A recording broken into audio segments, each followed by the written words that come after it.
Hi, welcome back to my channel. My name is Uma, the founder of Parma Beauty Hair, and your queen are telling you everything you need to know concerning your wigs and how to make it work for you. Okay, so if you're new to this channel, welcome. Please click the subscribe button and subscribe and watch this video to the end because I promise you you are going to get good value for it. Okay, if my returning girlies, thank you so much for always sticking with me.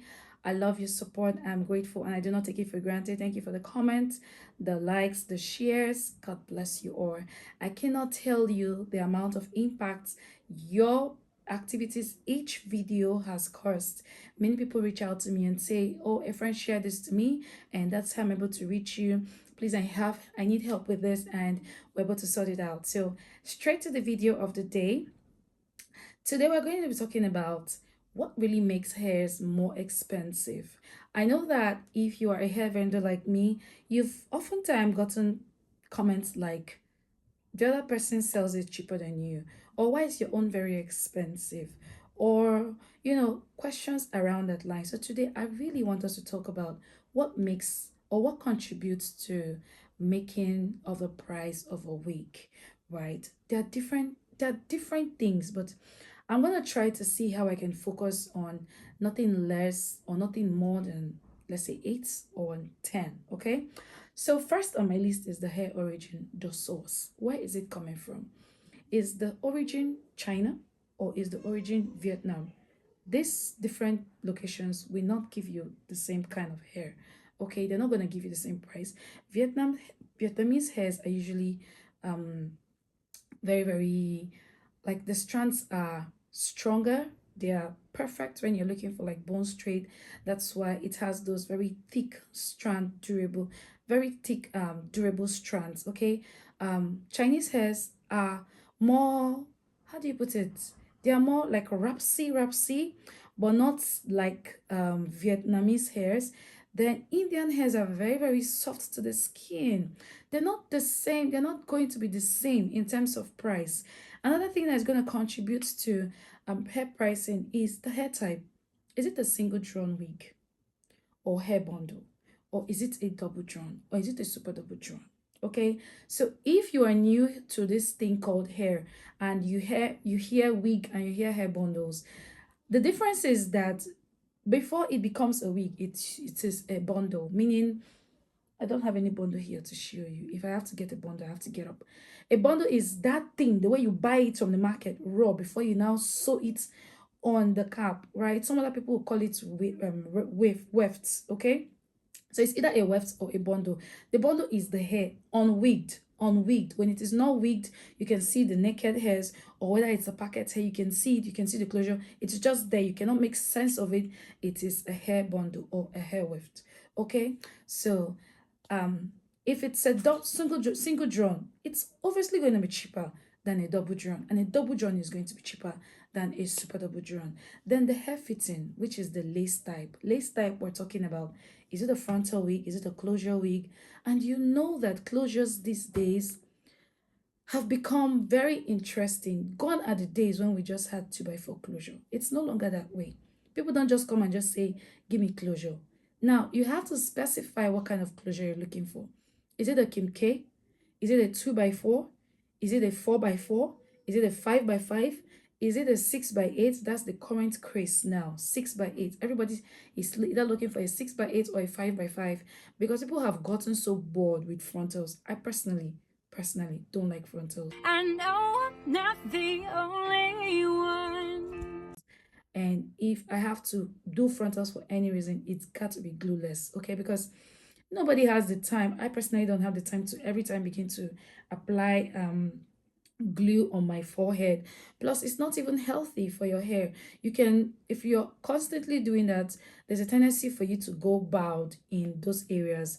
And we all know that those edges of our hairs are usually weaker than the other parts of our hair. So why do I want to put my hair under such pressure? So with either we're doing closures, which is why people prefer 5x5 closures these days. And let me bust your bubble. 5x5 closures is more expensive than your 13x4 frontal, and even more expensive than your 13x6 if you see it. I know you may not know that there's a 13 by 6. 13 by 6 means from ear to ear is measured 13 and the depth of it is either 6 or 4. So don't think that it's some kind of very technical. It's nothing technical.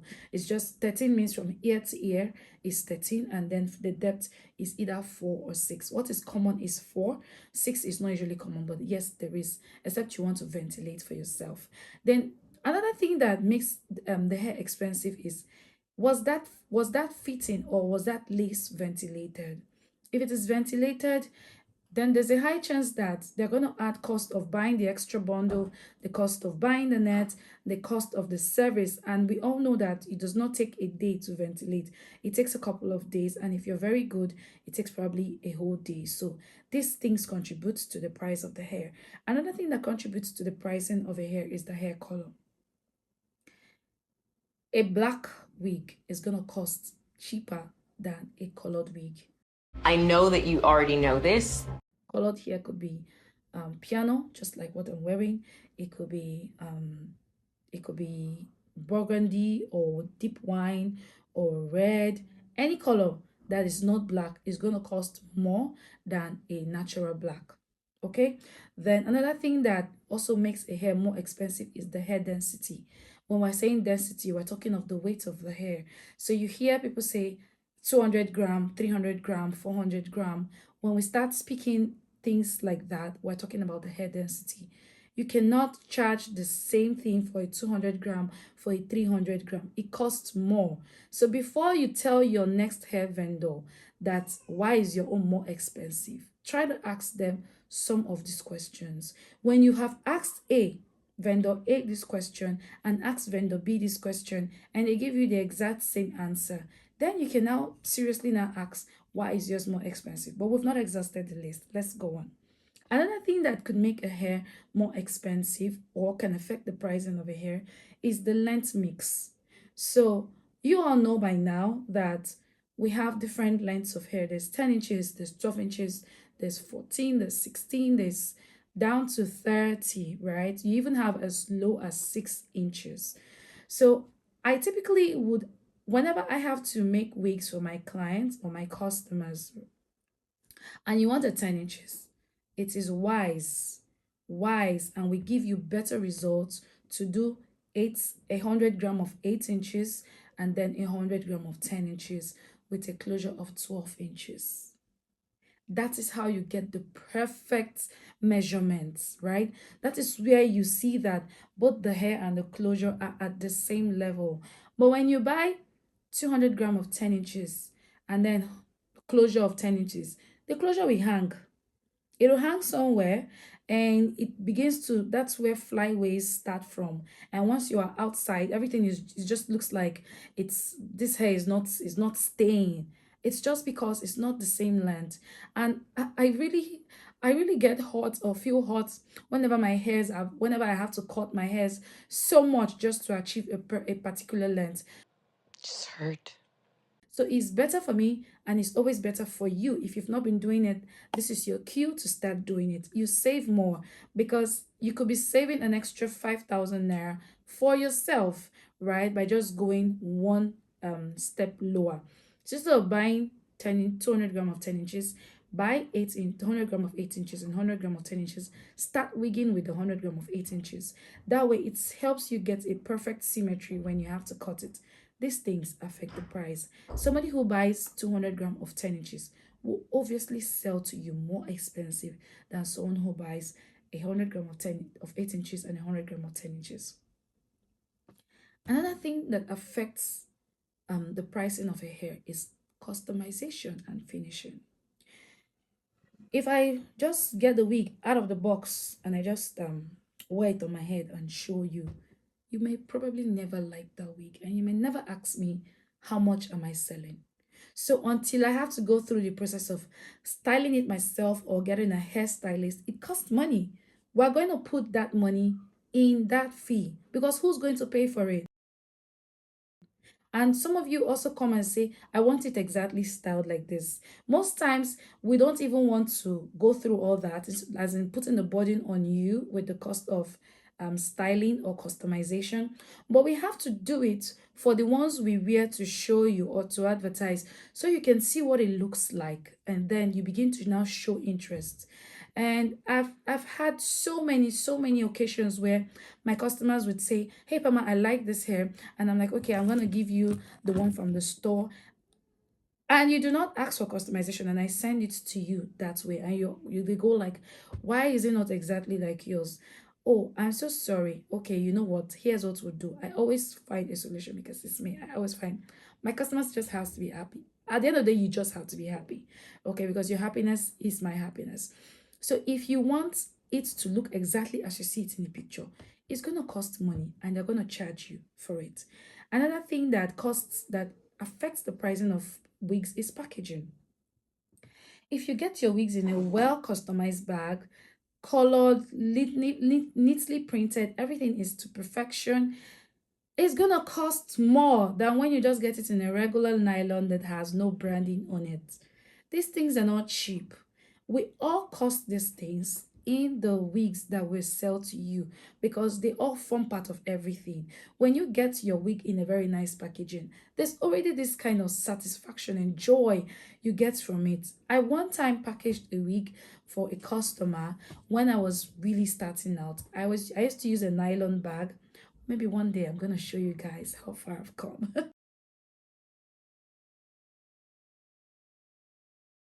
I used to use a nylon bag, and she goes, "Ah, Pama, you need to upgrade your package, you know." You see, right? All of these things contribute to it. So I'm not saying that, I'm not trying to justify the outrageous prices that you see on some people's pages or some people share with you, because we're not going to rule that out. But I just want to let you in on some of the factors that affect the pricing of a wig. Then another thing is who the brand is. We wear brands these days, let's not even lie. Many of you are very excited to share that you finally got a bag from Coco Chanel. You're finally excited to share that, you know what, I use an Apple laptop. You're finally excited to share that I just got the latest iPhone. Why? Because it puts you in some kind of class, right? And that class comes with a cost. So if you go to buy hairs from big brands, they're going to charge you that brand reputation fee. You have to pay for it, because you want to know that I am getting this from a brand that has been known and in a class or category that they belong to. So you cannot tell a brand like that why is their wig expensive, because you knew before coming to them. Okay? So these are some of the points, and I really hope that we really understand. Other factors like location, what else?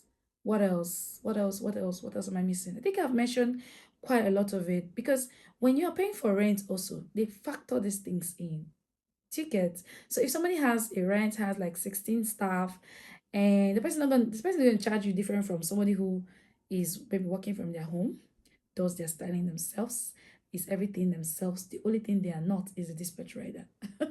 It's not going to be the same. So know this and know peace. Know who to purchase from. Then another thing that makes people makes people buy wigs from people that are seemingly expensive sometimes, it's just knowing the fact that you can easily reach out to the person. I'm not talking about big brands, okay? So most times when people come to me to say, "Pama, this your wig you are selling for this price, it's a bit expensive," oh," I tell them that, but if you have issues, you know you can always come to me. When you go to those exclusively very big brands, they may really not have your time because they have their community. And except you belong to their community, you're just going to be one of those people who follow them online. So when next you are trying to look for the vendor to work with, put all of these things into consideration. I would always, I would always go for my peace of mind. Do not also buy wigs because of the number of followers that they have. It's a trap. Trust me, it's a trap, because some of them bought the pages, some of them may not even have the kind of clients that buy from them. And let me also let you know that if you are starting out in this business, I really just want to encourage you that don't feel bad, don't feel discouraged that you make a post and you're getting only 2 likes. It's okay because people who would truly buy from you do not care about liking your video or your post or even following you. My customers, many of them do not follow me. Like, I kid you not. Many of them do not follow me. And it also does not guarantee that people who are following you, you come and you see 10K followers, means that you are getting 10K sales a day. Okay, so just know this and rest your mind and just try to do what you gotta do to make sure you keep growing. As long as you are not the same place you were yesterday, it's okay to keep growing no matter how slow you go. Okay, don't feel pressured and ask your right questions. Just don't open your mouth wah and just ask somebody, a hair vendor who has been waiting for your DM since morning, why is your own more expensive? Ask the right questions. Ask them things like, what's the density of your hair? Or you can even ask them how many gram it is. Oh, and before I forget, sometimes they send you pictures. Sometimes we actually, yes, we use pictures. um if you are starting out, I would always advise that you go and learn this business. Like, take a course. I personally offer a course on the business of hair, right?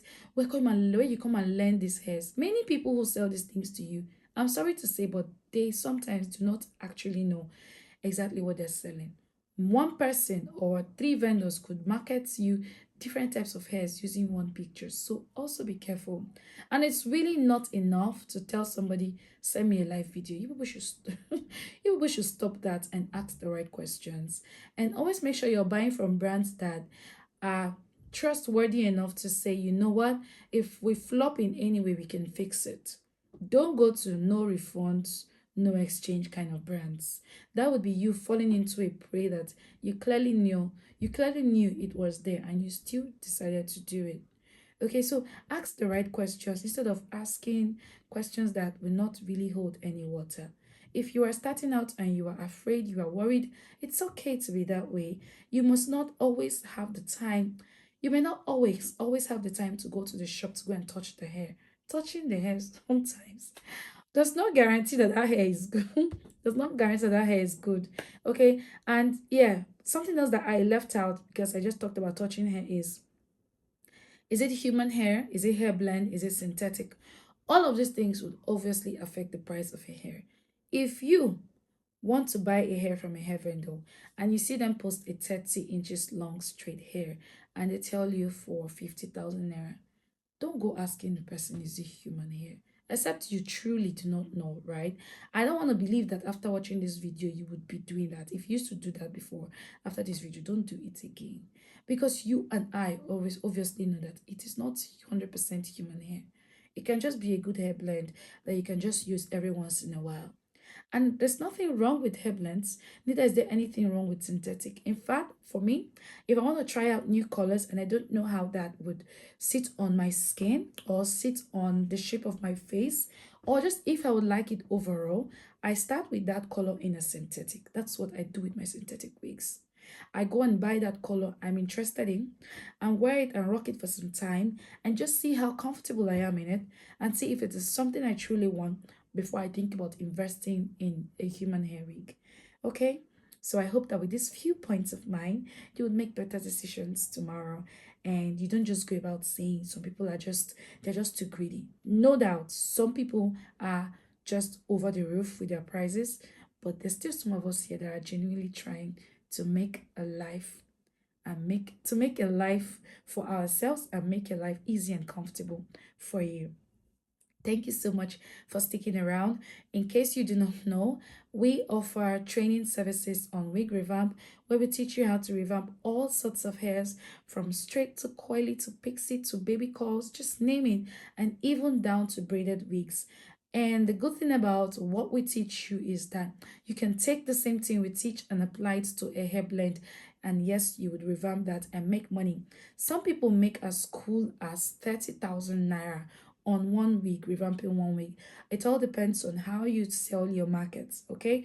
And the audience that you are targeting and your environment. And we also train you if you want to start this business, you don't know where to start from. I'm here for you, and I'll be happy to train you and coach you and put you through whatever it is you want for a period of 3 months. Okay, for 100,000 naira. For the wig revamp, it costs 30,000 naira. It's a 2 weeks duration period, and it's completely online. In fact, all classes hosted by Palma Beauty here is completely online.